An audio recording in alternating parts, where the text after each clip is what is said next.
Yogeki Tsurushima! O capítulo de Jujutsu Kaisen módulo começa com o Uzami conversando com Mino, dizendo que a caixa de Pandora finalmente foi aberta, e Mino concorda com ele. Uzami então explica que a fonte de energia da nave dos Simurianos é a energia amaldiçoada. Mino diz que a pesquisa sobre energia amaldiçoada como nova forma de energia continua, mas no momento a eficiência de conversão para outros tipos de energia, além do uso de técnicas amaldiçoadas, é baixa demais. O progresso chegou a um beco sem saída. Uzami então diz que agora que foi revelado ao mundo que a nave-mãe Naunax dos Simurianos é movida por energia amaldiçoada, se a Terra conseguir essa tecnologia de conversão, então o Mino responde que isso marcaria uma revolução energética de uma forma tão abrangente nesses últimos 70 anos, após a revelação pública da energia amaldiçoada. E ao mesmo tempo, a caçada desenfreada aos japoneses nascidos com energia amaldiçoada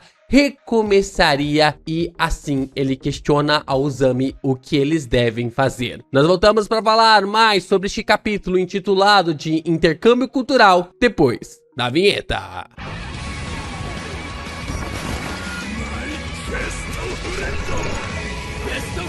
Uzami então diz que eles precisam manter isso em segredo por enquanto, o que deixa Mino surpreso. Ele questiona se seu superior está falando sério e Uzami responde que mesmo com a convenção de desaparecimento forçados, enquanto vários aspectos do direito internacional não forem reformados, essa informação não deve ser compartilhada com outras nações. Uzami continua dizendo que um acordo de confidencialidade entre Japão e os Simurianos é essencial. Para isso, ele quer usar o jantar daquele dia para construir uma relação o mais próxima possível com ele. Mino questiona se ele fará um casamento político entre um japonês e um simuriano. E Uzami olha para ele questionando sobre o que era que ele estava vivendo.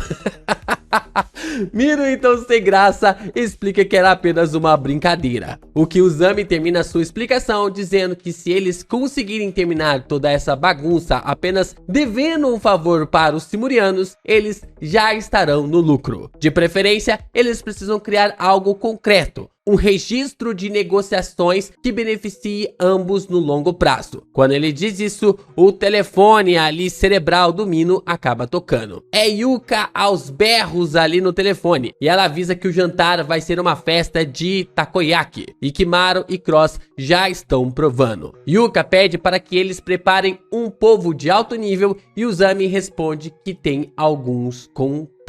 Rapaziada, eu acho que Gyakutami tá gostando pra caramba de cozinhar, e o que eu tô gostando também é você chegando nesse vídeo e deixando o seu like, se inscrevendo aqui no canal e também compartilhando os nossos conteúdos por aí. É muito importante você continuar reagindo, comentando, divulgando ainda mais os nossos vídeos para que o YouTube continue a propagar ainda mais os nossos conteúdos de Jujutsu por aqui. É claro que você ainda pode se tornar membro do canal, mandar o seu valeu e mandar o seu hypar. Isso nos ajuda como criador de conteúdo e ao mesmo tempo o YouTube entende que assim o Geek Brasil acaba sendo ali um canal que vale a pena ele entregar para outras pessoas. Então continue a nos ajudar desta forma e de outras maneiras também. Vemos ali que tanto o Tsurugi quanto também o Maru vão para um oásis, e um velho negro todo estiloso aparece questionando quantas pernas um povo possui. Tsurugi responde que são 8, o que o velho ri, dizendo que o povo daquela região só tem uma, o que deixa Tsurugi surpreso. O velho explica que o povo se chama Monopod, uma variante deformada do polvo gigante do Pacífico, adaptada ao ambiente deles. Quando nascem, têm 8 pernas como qualquer outro, mas conforme crescem, 7 delas atrofiam, e ele questiona a ele se sabe o que isso significa. O que Tsurugi diz para ele desenrolar o carretel logo. Ele explica que o sabor, que normalmente estaria dividido em 8 partes, fica todo concentrado em uma só. Essa coisa é o polvo gourmet definitivo. O homem então diz que eles quase nunca vão ver um desses à venda, e que vão entender o motivo quando chegarem lá. De qualquer forma, se os dois são subordinados do Uzami e são feiticeiros, não vão ter problemas. Olha só, eu tenho uma leve impressão que esse feiticeiro tem alguma ligação com o Miguel, né? Tem alguma ligação ali com o Miguel, mas eu não tenho como provar. Mas eu não tenho como provar. E vocês vão entender o porquê que eu acho que tem alguma ligação com o Miguel no futuro, né? Posteriormente neste mesmo capítulo. Tsurugi então questiona se Maro é um péssimo nadador, o que Maro não entende a pergunta dele logo de cara. Mas o espadachim diz que se ele sabe nadar, e Maro responde que uma vez foi levado por uma enxurrada e sobreviveu. Tsurugi então responde que isso vai servir e diz que vai na frente então. O espadachim vê a encosta e percebe que tem uma zona de recifes estranhas e até enxames de águas vivas. Ele entende porque o velho havia lhe dito que seria difícil para amadores pescar ali os polvos. Ele pensa que devem pegar o polvo rápido e voltar para assustar a sua irmã. Nós observamos então que o Gege sempre está trazendo água viva, né? Sempre comentando, trazendo algum contexto relacionado ali à água viva.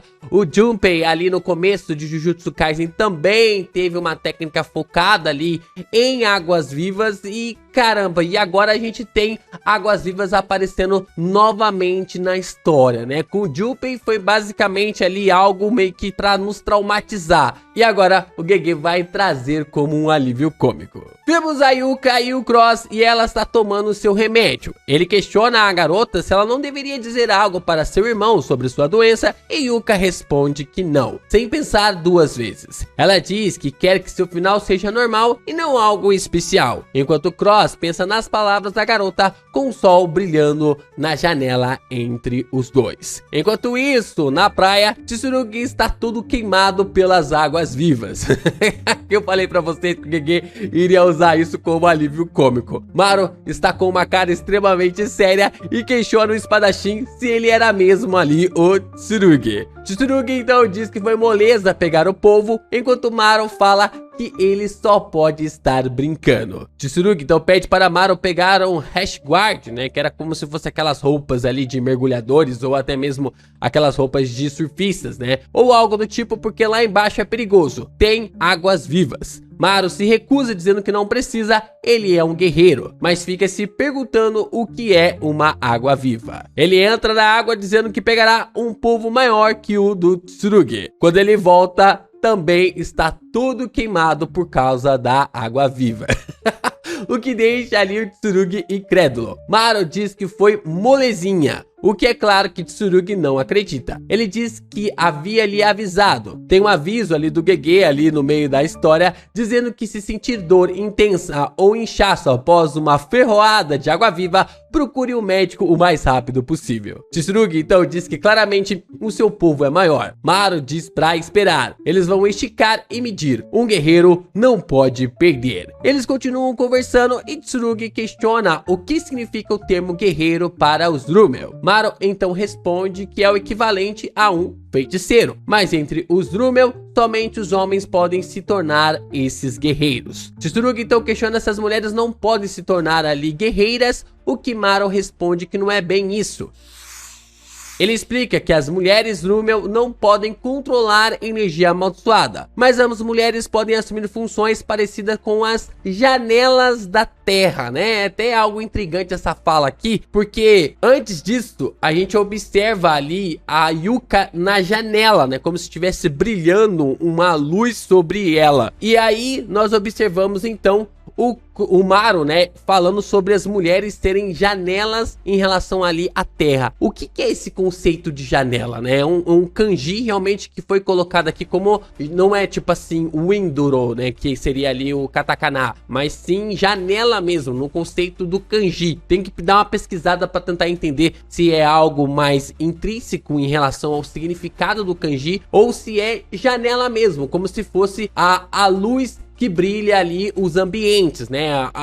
Digamos assim, a fresta que faz a luz iluminar o ambiente, né? As mulheres seriam isso, né? As mulheres Drumel seriam isso ali na visão do próprio Maro, né? O que não deixa de ser uma verdade, né? Uma mulher em nossas vidas ilumina bem pra caramba, né? Quem tem uma mulher que esteja realmente ali, consiga iluminar, deixa realmente a vida muito melhor. Ele ficou bem surpreso quando conheceu a Yuka pela primeira vez e ouviu dizer que os Denskute têm guerreiras mulheres também, mas ele não as conhece muito bem. Maru diz que o Jujutsu deles é dito ser um poder concedido aos seus ancestrais por um Kalyan, um mensageiro enviado pelos deuses. Foi um presente dado aos homens que não podiam gerar filhos, para que pudessem proteger mulheres e crianças. Marquem essa informação que a gente volta nela daqui a pouco. Tsurugi então comenta que isso é algo parecido com o que aconteceu com a Era Reiwa, o que é claro que o Maru não sabe, né? Não sabe o que é essa Era Reiwa.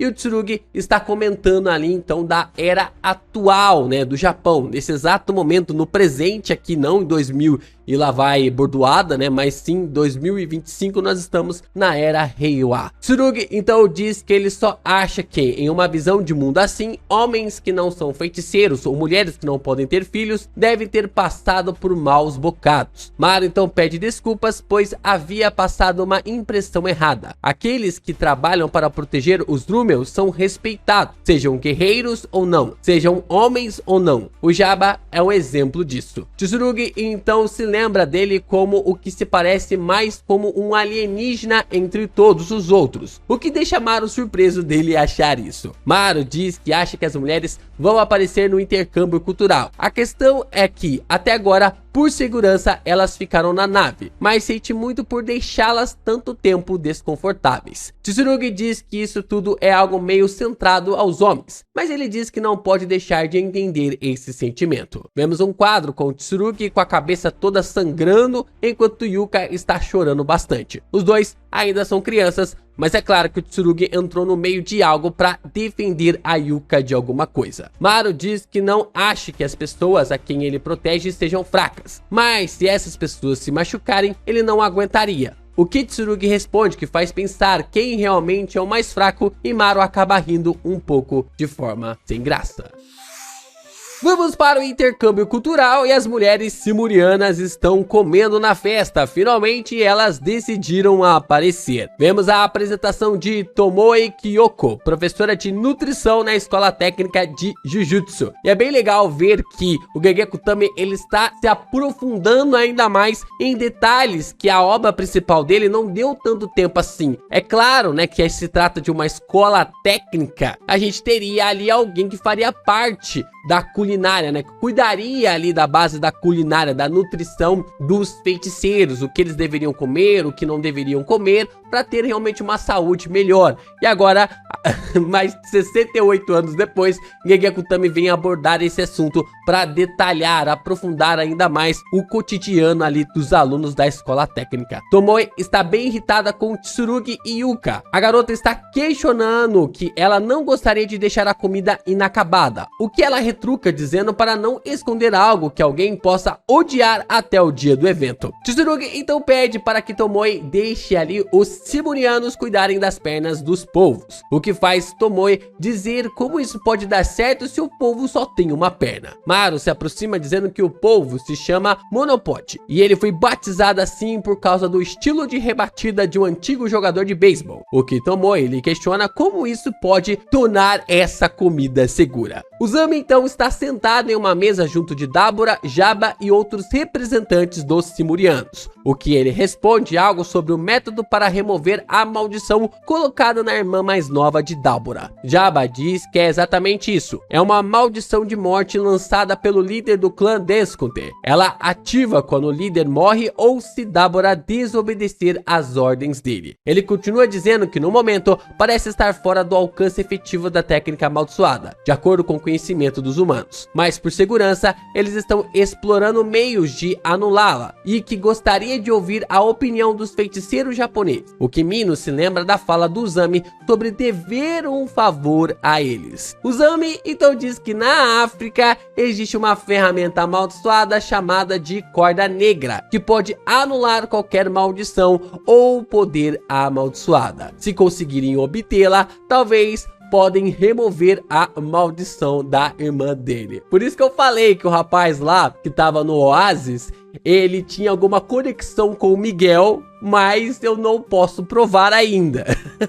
Não tem como ser o Miguel, né? O Miguel já teria mais de 100 anos ali, não teria como ser o Miguel. Mas o filho do Miguel ali é bem prático realmente de ser. Dabura fica surpreso com isso e o Zami diz que é uma ferramenta extremamente rara. Então não será fácil conseguir algo assim imediatamente. Dabura pede por favor e que está contando com o Zami. O que ele responde que fará o seu melhor. Dabura diz que vai sair um pouco da mesa avisando Jabba, enquanto Mino entende que aquela é uma oportunidade excelente. Yuka, junto ali de Tomoe, aparece distribuindo mais tokoyakis. Yuka diz que a festa dos tokoyakis finalmente vai começar, o que Tomoe diz indignada que usar mochi no tokoyaki é algo impensável. Isso ela não vai permitir.